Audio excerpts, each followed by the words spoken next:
This video is powered by the pros at Pascal Air Plumbing and Electric. Arkansas owned, Arkansas operated. GoPascal.com.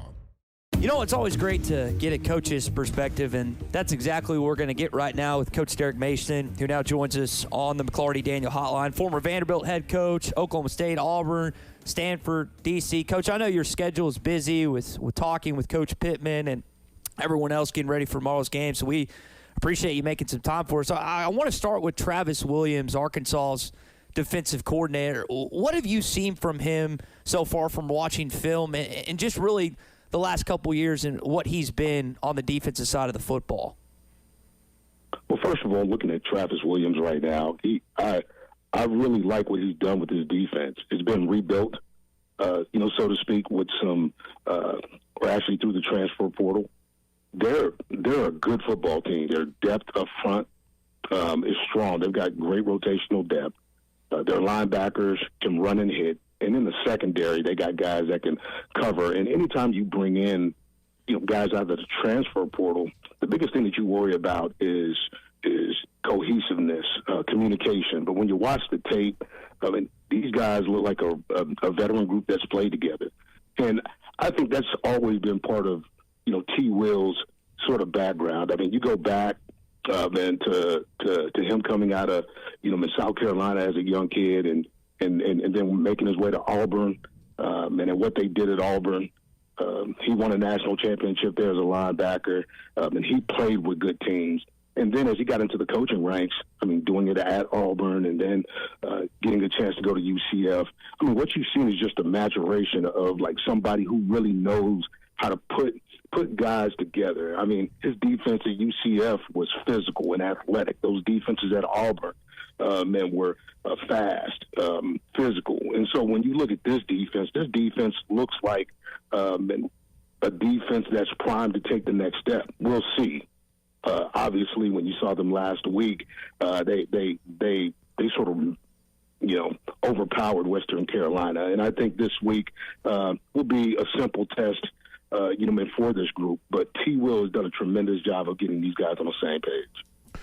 Coach, Arkansas went out in the offseason and, went into the portal and kind of retooled their defensive line. And they've talked a lot about being able to get pressure on the quarterback with four down linemen. I want to get your thoughts as a defensive mind. When you can get to the quarterback with four, what does that allow you to do with a back seven that maybe you wouldn't be able to do if you couldn't get pressure with four down linemen?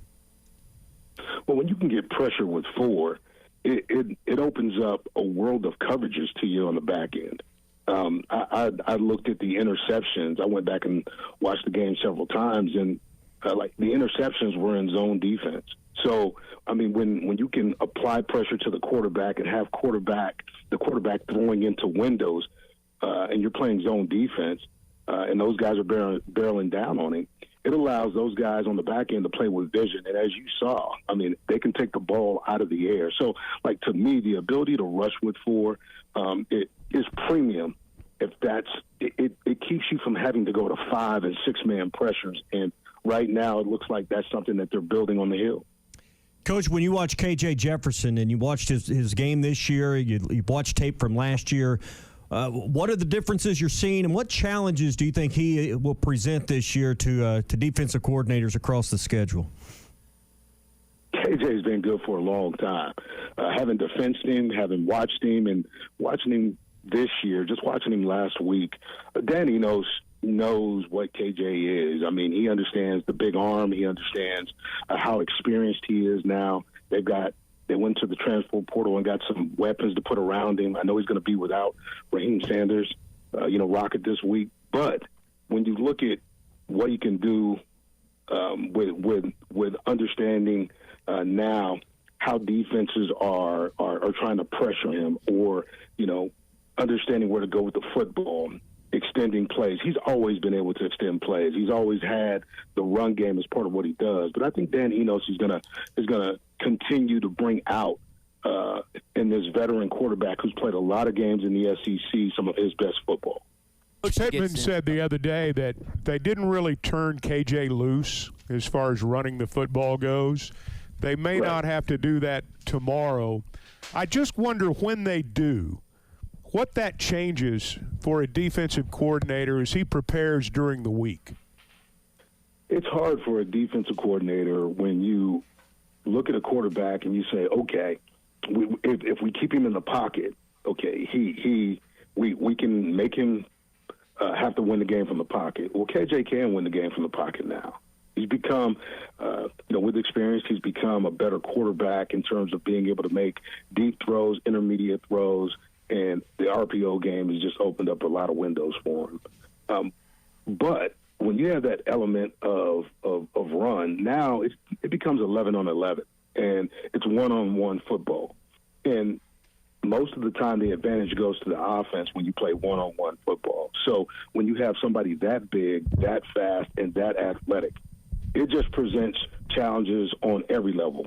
Level one being the line of scrimmage, level two, because when you're playing zone defense, the backers are out of there, and most of the time the secondary is in coverage. So somebody like KJ just presents so many problems when it becomes a one-on-one game.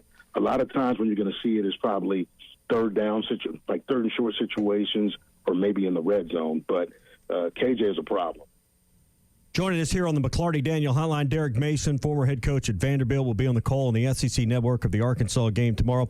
Coach, you've been around the game recently enough. You see the challenges these coaches today are facing with NIL and transfer portal. What are these conversations like that you have in your coaching circles, and what are the biggest issues these coaches see today as they retool the rosters and have to deal with NIL? Well, some of the biggest issues probably lie around just the window of the transfer portal and just trying to get that straight, because the free agency for college football is here to stay.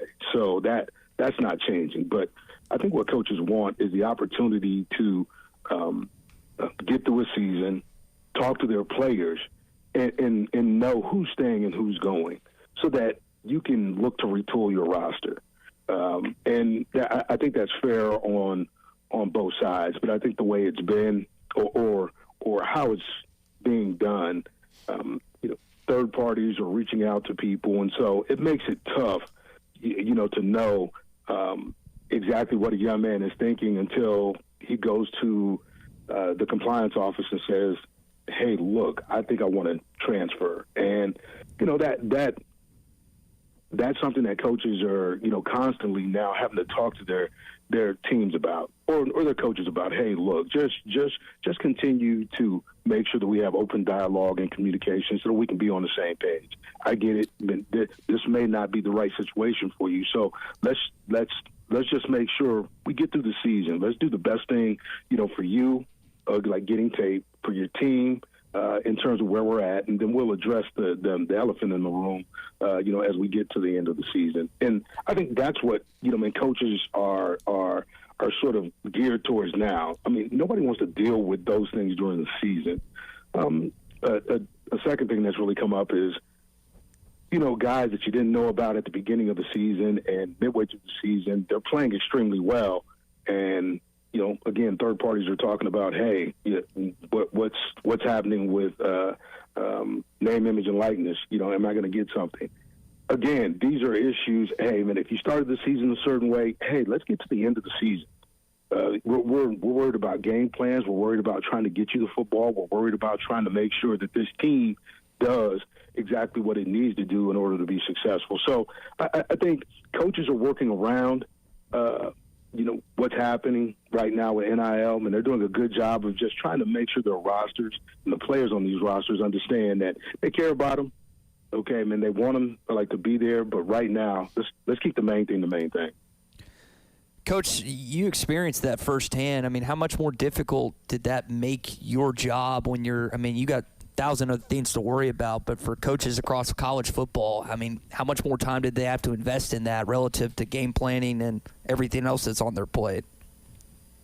Well, that's why the staffs have become so big, right? It's about management of roster.